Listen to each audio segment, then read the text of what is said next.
When it comes to oil, if you guys look at this quart, you guys read what's on this quart. Read what's on the back of those quarts of oil. And tell me what you think from reading the advertisement that oil should be used for. TY. Bar oil. What does it say? Go ahead and read the advertisement. You read yours. It says used in gasoline engines and turbocharged engines, protects engines against friction and wear, helps prevent rust and corrosion. Powerful detergent additives keep engine running smoothly and cleanly.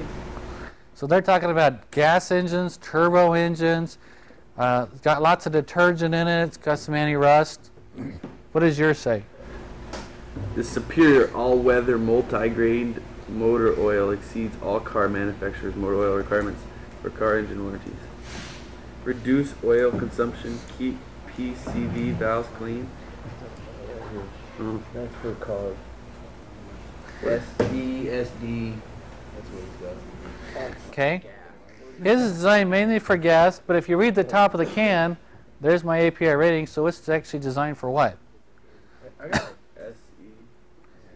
It's got an SE and an SD and a CC. So a CC would be diesel, and the SE, the SD and the SE would be for gas. Hang on a second. Would I want to put this in my new car? If you have a modern car? No. Your uncle just died in his garage. He's got like a lifetime supply of oil. No. Would I want to use this? If you look in that page 9, SD went out of service in 1972. And so it does not meet the requirements. If you put this in your engine and it failed and it was under warranty, it would void the warranty. It will not meet the needs of today's automotive. So most people, when they go into a store and buy oil, you won't have to worry about the rating, but you might have to worry about whether it's for a gas or a diesel. What does this one say? Specifically engineered to provide extra protection for the severe service demands of heavy-duty on- and off-road fleet vehicles. Premium quality heavy-duty detergent disperses engine oil for all types of turbo, diesel, and gasoline engines. Reduces wear of bearings, cams, lifters, and other vital engine parts to help prolong life. Exceeds the following manufacturer specifications. And it has a whole list, doesn't it? And it has a whole list of those. But it's an on-road, off-road, heavy-duty oil. How many of you guys drive your car like a heavy-duty vehicle? Under extreme conditions, you're pulling a load on the road all the time, then that's the oil that you would need.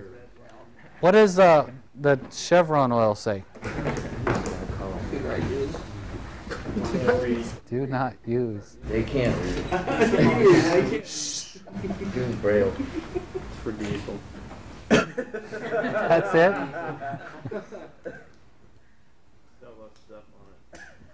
Don't read all of it. Just read the stuff that kind of gives you an idea of what it should be used for. Exceeds warranty requirements for all gasoline, diesel, and turbocharged engines. Specifying this SAE grade and API service classification, including Caterpillar, Cummins, Detroit, Diesel, Mack, Navistar, and Volvo.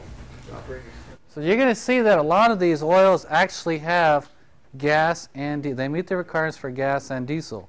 But if the oil that I'm looking at is meeting the requirements of a heavy-duty diesel truck and turbocharged gas engines, and I just have a little Sprint, we're not talking about the same categories here. There's another one here that says Valvoline.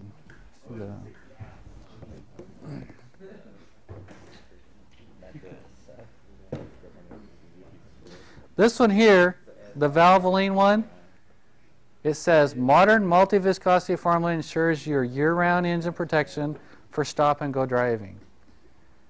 If I'm a person that has a little import-export car and I just live in an apartment, I'm going to school, so once a day I start my car and I drive within a couple of minutes back to school and I shut it off.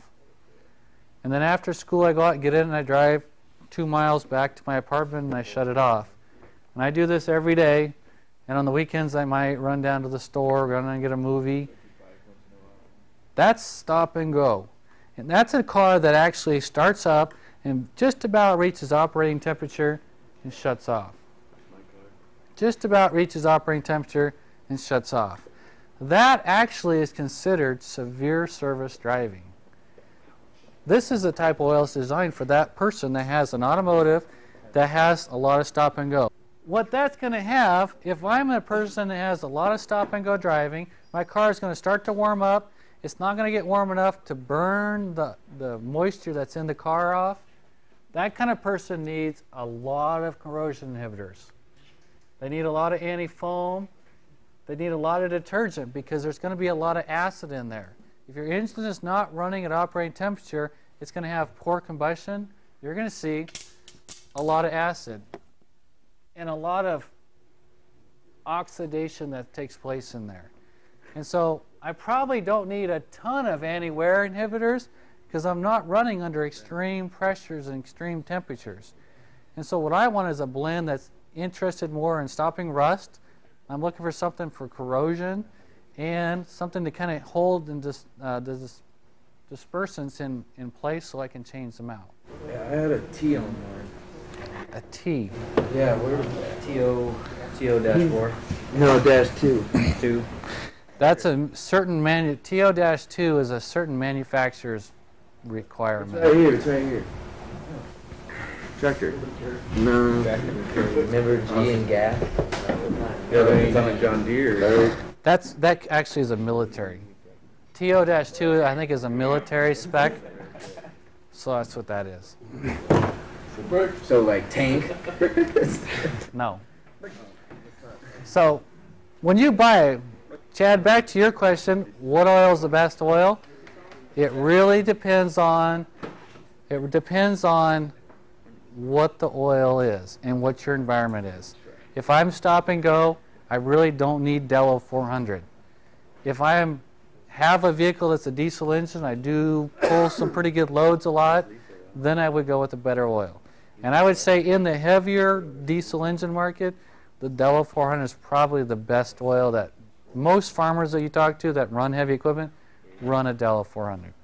And it has some pretty good qualities. If you change the oil on a regular basis, you do not have very many problems.